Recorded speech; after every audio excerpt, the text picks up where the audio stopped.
No, fotografování v podstatě dá se říct, že nebylo až takovým nějakým mým koníčkem jako kluk, když jsem samozřejmě fotíval, ale takové to první boom začalo vlastně v podstatě s potápěním hned po revoluci, kdy jsem se dostal poprvé do vody, tak vlastně jsem chtěl ukázat ty fotografie, které vlastně pod vodou šly udělat, tak jsem chtěl dovést první snímky, tak jsem si koupil za $10 takovou tu krabičku, v podstatě nafotil jsem a myslel jsem si, že jsem byl teda nejlepší fotograf na světě, že jsem jediný, kdo asi fotí, no, byla to samozřejmě katastrofa.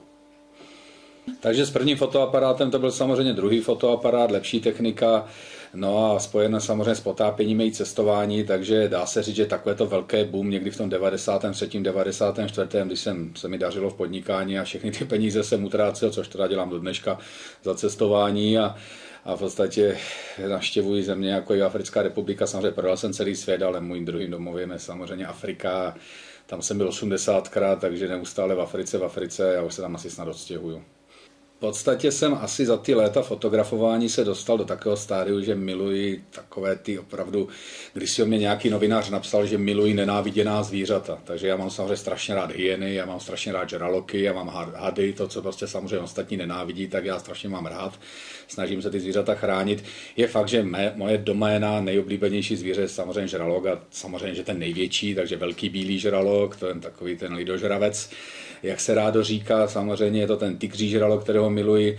No a v těch suchozemských zvířat je fakt, že je to asi opravdu ta hyena, je to opravdu ten lev, takže mám rád takové ty zvířata, které trošku koušou a člověk musí posunout se v tom svém poznání a vědění v té práci dál, aby vlastně nějakým způsobem se k tomu zvířeti dostal, tak ho musí pochopit, musí ho znát a samozřejmě je to všechno na té hraně, kdy se něco může stát a nemusí.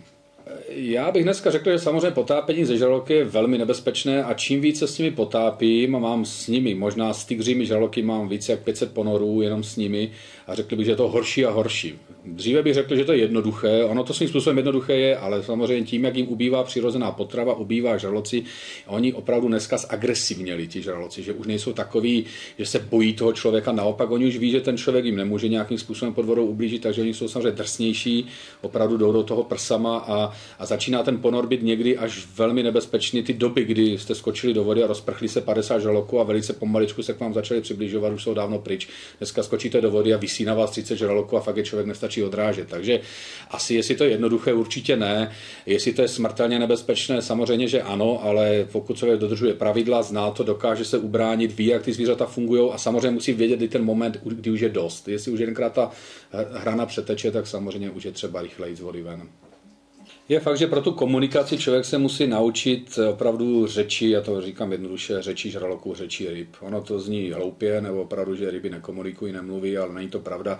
Je to úplně zřetelné, že pokud chci pracovat se psy, musím pochopit, jak pes funguje. Pokud si pracovat se žraloky, musím znát jeho řeč. Ta řeč je opravdu průhledná, někdy ten žralok se kroutí, vlní, sklopí ploutvičky, on samozřejmě začne zvedat čeník, ten jeho rypec, vlastně začne cenit zuby a tím jasně dává něco najevo. On jasně říká, hele, jste v mém území, vypadněte, jste moc blízko, narušili jste mi teritorium a on vás jasně dopředu vám dává, varuje, co udělá. Vy to nerespektujete, jdete blíž a blíž. On varuje dál, on zdůrazní to varování, ty jeho ataky, začne ten rypec vytahovat nahoru, vytáhne čelist. Najednou prostě samozřejmě může dojít k ataku, ale on vás dostatečně dlouho varoval vlastně a tohle, když se člověk všechno naučí, tak vlastně předejde 90% průšvihu, které se můžou stát, takže ta komunikace je nezbytně nutná a člověk musí pochopit, jak fungují.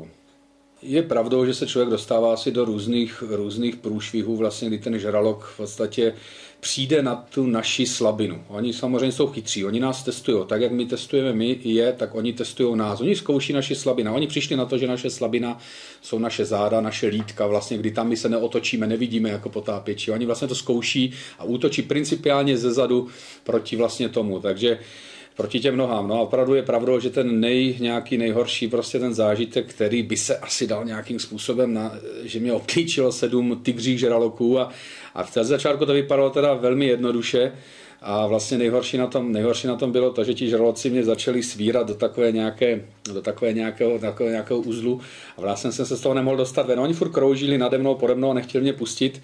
A my jsme vlastně ten moment testovali vlastně, jak dlouho trvá žralokovi, než nás napadne. My dneska víme, že po 3/4 nějaké minutě po 3/4 hodině pod vodou vlastně už víme, že ten žralok vás nějakým způsobem dokáže zabít. Už je přesvědčený o tom, že může zabít.